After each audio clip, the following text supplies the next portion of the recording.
Boundary line পার হওয়ার সাথে সাথেই সবার উচ্ছ্বাস।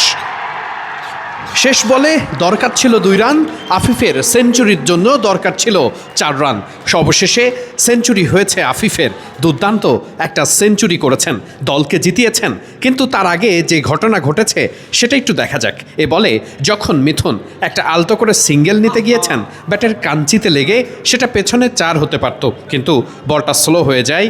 খুব সহজেই 1 রান দিয়ে তখন আফিফের কাছে স্ট্রাইক রোটেট করা হয়। আফিফের সামনে তখন একটা 4 মারলেই সেঞ্চুরি, কিন্তু দলের রান দরকার তো মাত্র 2, অর্থাৎ বাউন্ডারি হাঁকানো ছাড়া কোনো উপায় নেই। সব ফিল্ডারকেই সেট করা হয়েছে বাউন্ডারি লাইনে। বোলিংয়ে সাইফ, আফিফ কিভাবে এটাকে বাউন্ডারি মারবেন, সবাই অপেক্ষায়। সে বলটাই এবার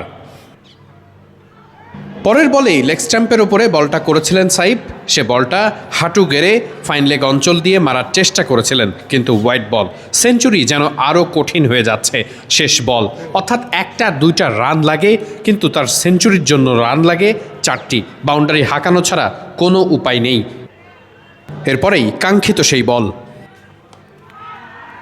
বাউন্ডারি লাইনে ফিল্ডারের হাত থেকে বলটা ফসকে মিস হতেই সেঞ্চুরির উদযাপন আফিফের। রাজশাহীর গ্যালারিতে গোটা যে শতক দর্শক ছিল, সবাই উদযাপন করেছে, উপভোগ করেছে আফিফের সেঞ্চুরিটা।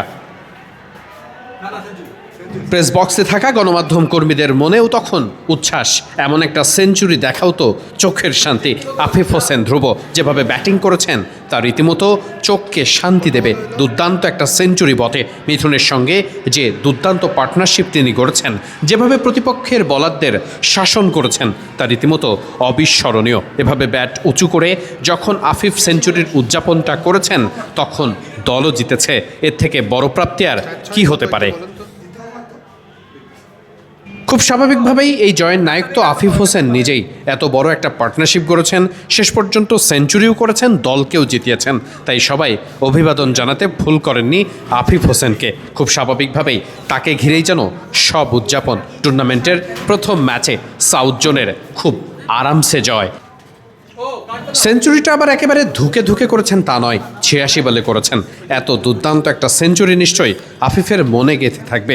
জাতীয় দল থেকে অনেক দিন হলো বাইরে আছেন, এমন একটা সেঞ্চুরি দিয়ে নিজের ফর্মের জানান দেওয়াটা বেশ বড্ড দরকারি ছিল আফিফ হোসেন ধ্রুবর জন্য।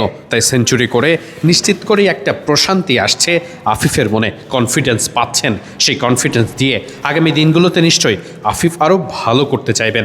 আফিফের দুর্দান্ত সেঞ্চুরির গল্পটা দেখতে চোখ রাখুন মিডফিল্ডের পর্দায়।